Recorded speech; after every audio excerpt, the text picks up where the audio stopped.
स्वागत है दोस्तों आपका आज के इस मार्केट एनालिसिस के वीडियो में। दोस्तों आज वीडियो काफ़ी लेट डाल रहा हूँ।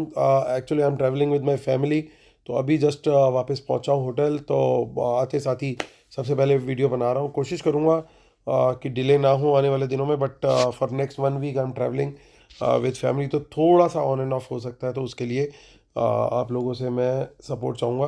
तो चलिए स्टार्ट करते हैं आज का डेटा एनालिसिस। देखते हैं रिटेलर्स गए हैं मिक्स्ड, डीआईएस को देखें तो वो भी दिखाई दे रहे हैं मिक्स्ड, और एफआईज और प्रोज को भी अगर ध्यान से देखें, एफआईज थोड़े मिक्स टू बुलिश लग रहे हैं और प्रोज पूरे मिक्स दिखाई दे रहे हैं। तो चलिए ये था बाय सेल पार्टिसिपेंट वाइज। उसी बाय सेल को हम देखेंगे इंस्ट्रूमेंट वाइज इस कॉलम में, और एक दिन पहले की ओवरऑल पोजीशन इस कॉलम में, उसमें बाय सेल को एडजस्ट कर देंगे। जो 10 अप्रैल का बाय सेल था उसको एडजस्ट कर देंगे, तो ओवरऑल पोजीशन क्या टोटल पोजीशन कैरी फॉरवर्ड हुई है कल सुबह तक के लिए वो दिखेगी इस कॉलम में। ये सब Nifty, bank Nifty, Fin Nifty और मिड कैप निफ्टी मिक्स है। नंबर ऑफ लॉट्स यानी नंबर ऑफ कॉन्ट्रैक्ट्स दिए हुए हैं। यहाँ देखेंगे हम इंस्ट्रूमेंट वाइज ये सारे numbers, index future, index call, index put, stock future and so on. तो स्टार्ट करेंगे इंडेक्स फ्यूचर से। रिटेल क्लाइंट, डीआईज, एफआईज और प्रोज। तो देखिए रिटेलर्स अब शॉर्ट में आ चुके हैं, 20,000 लॉट सेल करके गए हैं। 16,000 लॉट उनके नेट सेल दिख रहे हैं। 3200 लॉट की सेलिंग डीआईएस की है, उनके 19,000 लॉट शॉर्ट हैं। 47,000 लॉट बाय करके गए हैं एफआईज, उनके 51,000 लॉट लॉन्ग हो गए हैं। 24,000 लॉट की सेलिंग प्रोज की आई है, उनके 15,000 लॉट शॉर्ट में है।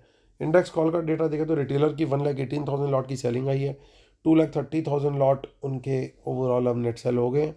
जो 2-4 लॉट खरीदे थे डीआईएस ने एक दिन पहले, वो बेच दिए हैं 2-4 लॉट, और 97,000 लॉट एफआईज बेच करके गए, उनके लॉन्ग घट के अब रह गए हैं 1,42,000 लॉट्स। प्रोज जरूर ज़बरदस्त बाइंग करके गए 2,15,000 लॉट के, अब 88,000 लॉट नेट नेट बेसिस पे लॉन्ग में आ चुके हैं। स्टॉक फ्यूचर से भी अच्छी नहीं, अभी स्टॉक फ्यूचर नहीं आया, अभी इंडेक्स पुट आई है पहले। तो इंडेक्स पुट में अच्छी खबर नहीं आ रही, क्योंकि रिटेलर ने बेच दिया फिर से 1,38,000 लॉट पुट्स, और 2,54,000 नेट सेल हो गया उनका। हालांकि एफआईज भी पुट बेच करके गए 58,000 लॉट, उनके लॉन्ग जो है पुट्स में 1,85,000 लॉट रह गए हैं। 1,91,000 लॉट प्रोज बाय करके गए, उनके 18,000 लॉट लॉन्ग है, अब वो नेट बाय में आ गए। 5,000 लॉट डीआईएस बाय करके गए, उनके 51,000 लॉट ओवरऑल पुट लॉन्ग है। स्टॉक फ्यूचर से आ रही है अच्छी खबर, क्योंकि 47,000 लॉट की बाइंग आई है एफआईज की, 2,39,000 लॉट ओवरऑल वो लॉन्ग में है स्टॉक फ्यूचर्स में। स्टॉक ऑप्शंस में कॉल्स में भी बाइंग करी है रिटेलर्स ने, और पुट में भी बाइंग करी है। स्मार्ट मनी ठीक इसका अपोजिट करके गई है। चलिए चलते हैं अब कैश मार्केट का डेटा देख लेते हैं फटाफट। और 163 करोड़ यानी एक नेग्लिजिबल बाय फिगर आई है डीआईएस की, लेकिन बड़ी बात यह है कि 2,800 करोड़ के आसपास की बाइंग की फिगर आई है एफआईज की, यानी रिटेलर्स लगभग 3,000 करोड़ के आसपास का माल बेच करके गए हैं कैश में। ऑप्शन चेन का डेटा देखते हैं। टाइम वेस्ट किए बिना मैं सीधा आज चलूँगा ऑप्शन चेन पर। सो 22,753 पे मार्केट हुआ है क्लोज। सो 10 अप्रैल की क्योंकि हो गई एक्सपायरी, तो अब हम सीधा चलेंगे 18 अप्रैल पे। सो देखिए 18 अप्रैल वाली में कुछ ऑप्शन चेन में भी कुछ थोड़ी बहुत इन द मनी बाइंग दिखाई दे रही है, लेकिन ध्यान से देखना क्या पड़ेगा कि 22,700 अब एक बढ़िया लेवल बन गया है, क्योंकि वहाँ पे एक ठीक ठाक राइटिंग का नंबर दिखाई दे रहा है, और टोटल ओपन इंटरेस्ट भी यहाँ पे ठीक ठाक है। यानी इसके नीचे अगर निकलता है तो कम क्वांटिटी के अंदर डेफिनेटली हम शॉर्ट का सेल जो है शॉर्ट का ट्रेड कंसिडर करेंगे। एटलीस्ट 10 मिनट टाइम फ्रेम में एक बियरिश कैंडल बने, उसका लो ब्रेक हो, सेफ प्लेयर्स के लिए 15 मिनट्स, और फिर वहाँ पे हम कम क्वांटिटी में शॉर्ट का ट्रेड लेंगे। लेकिन यही, और अच्छा इसमें टारगेट क्या रहेगा? टारगेट देखिए वर्ल्ड मार्केट ने थोड़ा प्लस माइनस दिखाया, तो हो सकता है एक बार को 22,600 तक का लेवल, या बहुत ही कुछ सीवियर ज़्यादा नाराज़गी होगी तो 22,500 तक का लेवल, जबकि मेरे को 22,500 की उम्मीद कम है काफ़ी। उम्मीद यही है कि 600 या 600 के आसपास से बाउंस बैक आना चाहिए, तो कोई ना कोई यहाँ पे बाउंस बैक हमें मिल सकता है देखने को। लेकिन अगर 700 के ऊपर निकलता है, बुलिश कैंडल बनती है 10 मिनट 15 मिनट टाइम फ्रेम में, उसके हाई ब्रेक पर हम तेज़ी का ट्रेड ले सकते हैं। टारगेट बिल्कुल इस समय ओपन है, क्योंकि हाईवे पूरा खुल चुका है, कोई बड़ी रेजिस्टेंस यहाँ पे नहीं दिखाई दे रही है। सीधा 23,000 ही अगला टारगेट है। अब वो एक दिन में आएगा, 2 दिन में आएगा, 3 दिन में आएगा या एक वीक में आएगा, वो देखने वाली बात है, वो काफ़ी वो डिपेंड वर्ल्ड मार्केट पे भी करेगा। हालांकि हमारा स्ट्रक्चर डेटा का जो है वो इंडिकेट कर रहा है कि 23,000 बस आने को रेडी है। वर्ल्ड मार्केट की थोड़ी सी सपोर्ट चाहिए, वहाँ पे एक थोड़ी सी कमी दिखाई दे रही है अभी फिलहाल। आगे की ऑप्शन चेन देख लेते हैं, विच इज़ 25 अप्रैल। सो 25 अप्रैल में कुछ इन द मनी पुट्स दिखाई दे रही है, इन द मनी कॉल उतनी नहीं है। सो हमें हमारे लिए मेन लेवल हो गया 22,700, उसका हमें ध्यान रखना है। चलते हैं बैंक निफ्टी की तरफ। बैंक निफ्टी की एक्सपायरी अब उसकी भी 10th की एक्सपायरी थी, अब 16 की एक्सपायरी है। 48,986 के ऊपर क्लोजिंग आई है। यहाँ पे भी देखिए कुछ इन द मनी कॉल्स काफ़ी सारी दिखाई दे रही है, छोटी क्वांटिटी नहीं है। इस कॉलम पे फोकस रखिएगा। देखिए लगातार यहाँ पे इन द मनी में बड़े बड़े नंबर्स हमें दिखाई दे रहे हैं। सो 49,000 के ऊपर ज़बरदस्त तेज़ी है, क्योंकि जो मेन रेजिस्टेंस है वो यही लेवल है। इसके बाद अगला रेजिस्टेंस मुझे लग रहा है कि अगर कोई हो सकता है तो वो शायद हो सकता है 29,300 का, माफ़ कीजिएगा 49,300 का, क्योंकि हमें 26,000 लॉट्स का यहाँ पे चेंज इन हुआ है और 34,000 का ओवरऑल। उसके बाद नेक्स्ट जो दिखाई दे रहा है वो दिखाई दे रहा है 49,500, और इसके ऊपर अगर एक 15 मिनट की कैंडल क्लोज हो गई, उसका हाई ब्रेक हो गया, तो बहुत मेजर शॉर्ट कवरिंग वहाँ पे आती हुई हमें दिखाई देगी। उसकी पॉसिबिलिटी बहुत ज़्यादा है। जिस तरीके से बाज़ार तेज़ है 49 के ऊपर, उसी तरीके से वीक भी है इसके नीचे, लेकिन थोड़ी थोड़ी सपोर्ट बनी हुई है। इसका पहला टारगेट बनेगा 800, 800 के बाद फिर सीधा अराउंड 500 के आसपास ही सपोर्ट दिखाई दे रहा है। उसके बीच में थोड़ा सा शार्प फॉल आ सकता है। सो वो जो ये फॉल है ये आएगा बेसिकली वर्ल्ड मार्केट की वजह से ही। अदरवाइज जो स्ट्रक्चर है डेटा का वो ओवरऑल फिलहाल तो बुलिश ही दिख रहा है। लेकिन 49,000 के नीचे 10 मिनट 15 मिनट टाइम फ्रेम में हमें कोई बेरिश कैंडल मिल गई, उसका लो ब्रेक हो गया, तो वो वहाँ पे हम शॉर्ट का ट्रेड जो है लो ब्रेक पर जरूर लेंगे। तो ये हमारा व्यू रहेगा बैंक निफ्टी को लेकर के। और आगे की ऑप्शन चेन भी हम देख लेते हैं फटाफट। सो आगे की ऑप्शन चेन ज़्यादा कुछ कह नहीं रही है, और उससे भी आगे देख लेते हैं 30 अप्रैल। सो वहाँ पे भी कुछ खास नहीं है, तो देख लेते हैं फिर निफ्टी को, और फिर मिड कैप निफ्टी देख के फटाफट चलेंगे अपनी शीट की तरफ।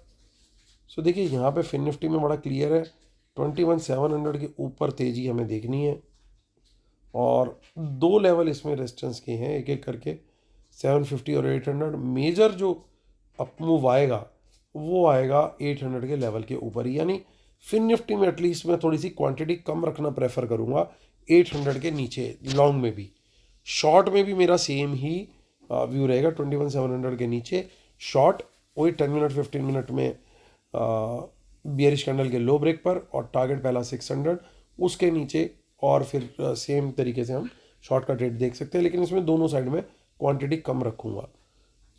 चल लेते हैं मिड कैप निफ्टी की तरफ। मिड कैप निफ्टी की ऑप्शन चेन जो है वो अब अगली 15 अप्रैल की एक्सपायरी है।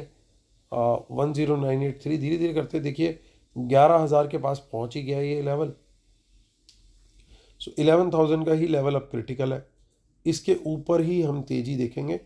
पहला टारगेट मुझे लग रहा है कि यहाँ पे अराउंड 11,050 का है, और दूसरा टारगेट 11,800 का दिखाई दे रहा है। शॉर्ट साइड पे भी लेवल जो है हमारा वो 11,000 का ही रहेगा। इसके नीचे शॉर्ट कम क्वांटिटी में, 950 के नीचे मैं थोड़ी बड़ी क्वांटिटी में शॉर्ट करना चाहूँगा, क्योंकि यहाँ पे थोड़ा सा एक बड़ा सपोर्ट है। इनफैक्ट 950 नहीं, 900 के नीचे, माफ़ कीजिएगा, क्योंकि और बड़ी सपोर्ट यहाँ पे दिखाई दे रही है। इनफैक्ट अगर 900 से बाउंस आता है तो वहाँ पे मैं बाय करने के लिए भी रेडी रहूँगा। तो ये हमारा लेवल सारे निकल गए हैं। फटाफट डिस्क्लेमर रूल देख लेते हैं, जिसके बिना अपने सेटअप को कंप्लीट नहीं मानते हम।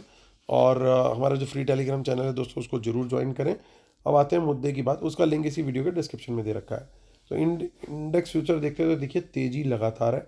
बड़ी बात यह कि लॉन्ग्स 47,000 41,000 के ऐड हुए हैं, और कुछ शॉर्ट भी क्लोज हुए हैं।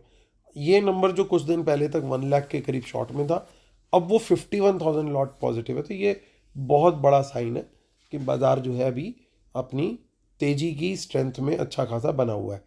प्रॉब्लम कहाँ है वो भी देखेंगे, लेकिन अभी इंडेक्स कॉल का डेटा भी फेवरेबल है, क्योंकि दोनों ही स्मार्ट मनी ओवरऑल बाय में है और पर्टिकुलरली प्रोज जो हैं वो बाय भी करके गए हैं। एफ आईज थोड़ी सेलिंग करके गए हैं, इसलिए वो मिक्स है, लेकिन ओवरऑल देखूँ मैं कॉल के डेटा को तो उसमें मुझे तेज़ी दिखाई दे रही है। प्रॉब्लम है मेन पुट के डेटा के अंदर, क्योंकि रिटेलर जो है माफ़ कीजिएगा, यहाँ पे पुट सेल करके चला गया और बाकी तीनों स्मार्ट मनी जो है वो पुट बाय में है। सो ये थोड़ा सा साइन है कि हो सकता है वर्ल्ड मार्केट को देख करके शायद गलती से हम थोड़ा सा डिप ले लें मॉर्निंग में पहले, और फिर किसी सपोर्ट से बाउंस ले करके वापस अपने जो अप मूव है वो रिज्यूम कर ले। ऐसा तब पॉसिबल है अगर डाउ जोन्स के थोड़े से फ्यूचर्स कल सुबह पॉजिटिव दिखाई दे गए, तो वो एक पॉजिटिव बाज़ार को स्ट्रेंथ मिल जाएगी कि चलो जो चला गया 2 दिन पहले फॉल हो गया, हमारी मार्केट तो बंद थी अगले दिन, तो वो इम्पैक्ट हमने इतना ज़्यादा नहीं लिया, लेकिन अभी फ्यूचर बेटर दिख रहे हैं तो चलो हम ऊपर की तरफ खींच दें। ऐसा बाज़ार ने कई बार पहले भी किया है, तो कल भी उसकी पॉसिबिलिटी है, प्रोवाइडेड डाउ के फ्यूचर थोड़े डिसेंट पॉजिटिव दिखाई दे। एशियन मार्केट भी थोड़ी ठीक ठाक अगर डिसेंट दिखाई दे गई कल सुबह, तो फिर हमें जो है एक सपोर्ट मिल जाएगी, फिर हम ऊपर तेज़ी पकड़ते हुए दिखाई दे सकते हैं। हालांकि ये ज़रूर है कि मॉर्निंग में पहले हो सकता है थोड़ी सी गिरावट दिखा के उसके बाद तेज़ी कर दे, ताकि इनकी जो पुट है वो थोड़ी सी हल्की हो जाए। बाकी स्टॉक फ्यूचर के अंदर तो डेटा बहुत बढ़िया चल ही रहा है, साफ दिखाई दे रहा है कि लॉन्ग भी ऐड हुए हैं और शॉर्ट भी क्लोज हुए हैं। तो ओवरऑल डेटा सेटअप देखो तो दोस्तों काफ़ी पॉजिटिव है। लेवल्स हमने ऑलरेडी डिस्कस कर ही लिए हैं। तो ज़्यादा जो है अभी यही उम्मीद है कि अगर वर्ल्ड मार्केट का सपोर्ट थोड़ा सा भी मिला तो फिर हमें अपनी जो ठीक ठाक क्वांटिटी है वो बुलिश साइड की ही रखनी है। और कहीं पे अगर डिप आता है तो डिप लेने के बाद किसी सपोर्ट से बाउंस आता है तो वहाँ पे भी बाय की ही तैयारी रखनी है हमें। शॉर्ट का ट्रेड अगर रहेगा तो वो कम क्वांटिटी में रहेगा। अभी शॉर्ट के अंदर हम क्वांटिटी बिल्कुल भी बढ़ा करके नहीं चलने वाले। आने वाले दिनों में देखेंगे डेटा के अंदर अगर कुछ कमी आती है, वीकनेस आती है, तो फिर हम क्वांटिटी वहाँ पे बढ़ाने की सोचेंगे। अभी फ़िलहाल डेटा उस तरफ फेवरेबल उतना नहीं है, वहाँ पे कम क्वांटिटी में ही ट्रेड लेना सही रहेगा। अगर सेटअप हमारा जो प्लान भी है अगर वो बोलता है वो भी तब। तो ये दोस्तों व्यू है कल के लिए। उम्मीद करता हूँ आप लोग को वीडियो पसंद आ रहे होंगे। प्लीज़ लाइक शेयर सब्सक्राइब जरूर कीजिएगा। कल फिर होती है आपसे मुलाकात, तब तक के लिए टेक केयर, बाय बाय।